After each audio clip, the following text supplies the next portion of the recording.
Hi, everybody. It's Ron again. This is my second try at this. I just tried to do it outside the show and sounded great at first, but somehow the audio got all messed up. The thundering wind came in. I thought it was okay, but it isn't. So this is try number two. Another day of headlines, another day of alarmist headlines here. We have Hamas blocks exit of foreign citizens. This is obviously would be thought of as perhaps they're trying to use them as a human shield. My MSM is not coming in today. Obviously, the Hamas has taken a lot of hostages as well. It's possible they feel emboldened by the reception that they've had in the West, with many people cheering on the Palestinian cause and attacking Israel. We have rockets fired from Lebanon and Syria intensifies. This is the sort of idea that there are fears that a wider war can occur. Right now, Israel is battling Hamas in the southwest of the country, but on their northern border, it's also hostile forces, both in Lebanon and Syria. There are a lot of groups there allied with Iran, and many people feel that Iran is pulling the strings or has reasons outside of the Israeli-Palestinian conflict in trying to stir the pot right now. This has to do with Iran trying to grow closer to Saudi Arabia and forestall Saudi Arabia from recognizing Israel, which I think has happened. 300-mile network. This is a fascinating thing. These are the tunnels that are under Hamas-controlled Gaza, that where they keep arms and move around, and apparently they're keeping the hostages, and this is all to prevent them from being destroyed from the bombs and rockets from the air from Israel. It does might remind one of the tunnels during the Vietnam War, the American-Vietnamese War, when the Vietnamese who were fighting against the Americans had a network of tunnels where they did much the same thing. And I was lucky enough to go down into the tunnels years ago. I'm probably still open as a tourist place. Fantastic. You're crawling through the pitch black in one of the levels of the tunnels, and there's bats hanging down and touching your hair. But that was something else. That's hardcore war for you when you're digging tunnels and battling from tunnels. Violent mob storms Russian airport looking for Jews. Black Hebrews beaten in Chicago. And this is, if you've been listening to me, this is what I said over a week ago. This conflict now is like nothing that's happened before. Now, Israel has been in conflict in these regions for many, many decades, and no one expects it to end. But in this situation, this was quite a serious incursion. It showed weakness on Israel's part. It also demonstrates in the West with these protests in London, in the United States, that are openly supporting the Palestinians and Hamas, even though Hamas has taken hostages. And if anyone knows the history of it, it's not quite so simple as saying that let's support the Palestinians.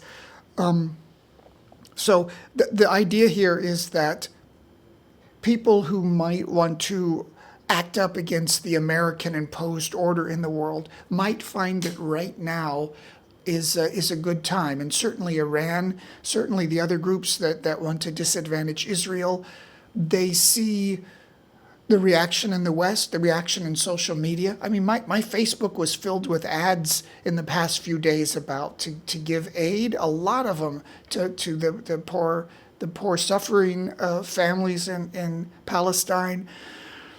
And I think among the younger people in the United States, they tend to grasp onto a sort of underdog, a countercultural issue like supporting the Palestinians against Israel. So many other foes of the Western international order might see a little bit of weakness in the United States. Certainly, the United States withdrew very abruptly from Afghanistan, and it's been a hard road for the president of the United States, his administration, to get consistent funding into the Ukrainian situation. And it's probably not surprising because for many, many years, there's been a drumbeat from the media that, wars are bad, innocent people are getting killed. George W. Bush was terrible for going into Iraq and Afghanistan, blah, blah, blah, anti-war. Well, now we're coming to a situation where people may be a little bit loath to want to participate, much less give billions or trillions of dollars into more wars. So, if this isn't all alarmist enough, here we have China slams countries, creating turmoil. Almost certainly they mean United States and or Israel. Here we have the anti-Semitic comments increasing in the Chinese social media. Behind this is the idea that the recent events, the war in Ukraine, the war in the Middle East now, the perceived weakness of the United States, or like the weakness in terms of not willing to engage in foreign conflict, it's sort of creating a new axis of powers. You have maybe Russia, maybe China, North Korea, Iran, Hamas. Hamas was meeting with Russian officials recently.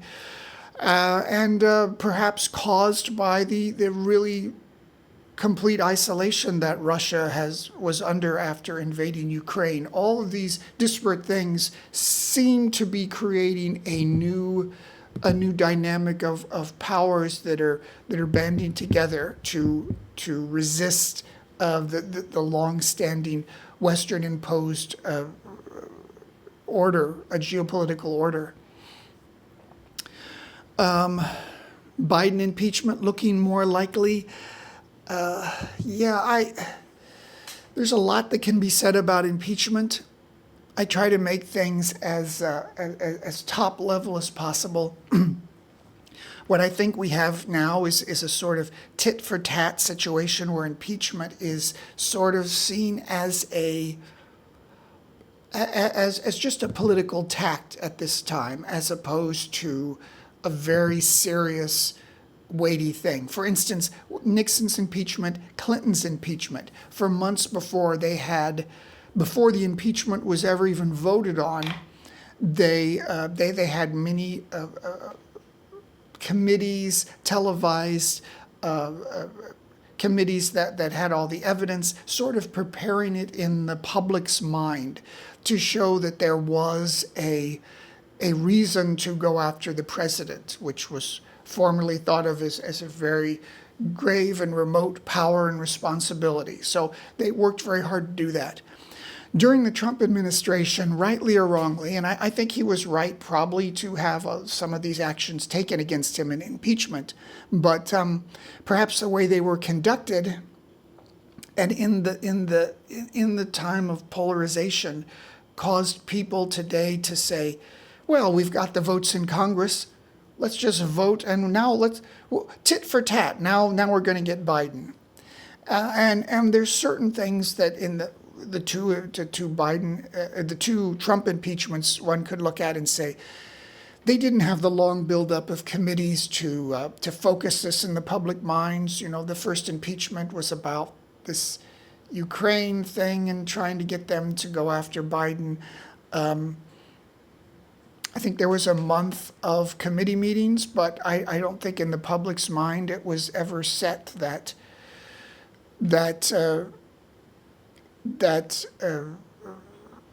this was anything more than a scandal with Trump. This sort of thing, even with the Joe Biden thing, this sort of thing, maybe there's something to it, but it's more like a kind of a dumb political scandal that maybe someone will have to apologize for, which will go on in the press for a long time, and the press will keep trying to work on it to see if they can get something to dig something up. And maybe the first impeachment of Biden seemed like that as well to the public. And then the second, what was an unusual impeachment, that was the time when, like in the last single week of Biden's presidency, where he had attempted to halt the certification of the vote. And there's a whole rabbit hole we can go down there and talk about why certain people think certain things about this situation. Pence, in an incredible between a rock and a hard place there, were being Trump trying to get him outrageously to not certify the vote, somehow not get the vote certified in Congress, to delay or stall that. And on the other side, the threat of impeachment that the Congress said they wanted Pence to invoke the 25th Amendment and just take over as president. Otherwise, they were going to impeach Trump. And of course, there were no months of hearing before this situation. But that situation was very unique in the Capitol, the Capitol insurrection, so to speak. So we're in an unusual situation here where it seems to me that we're going to have tit for tat. Each time there's a president in, the other guy says, "We got the vote, let's just vote and impeach him." And of course, when I say impeachment, doesn't mean you're removed from office. It means they're open official hearings, and then they'll have a vote at the end to see if they remove him. But it's kind of a sign of the times that such a momentous thing has been reduced to sort of a political tactic. Seems to me. What else? We had this protesters storm college football game. This is a very clickbaity article because everybody gonna think it's about, these are more silly young people who are trying to support Hamas or attacking Israel, but had something to do with some well-liked administrator who had to resign.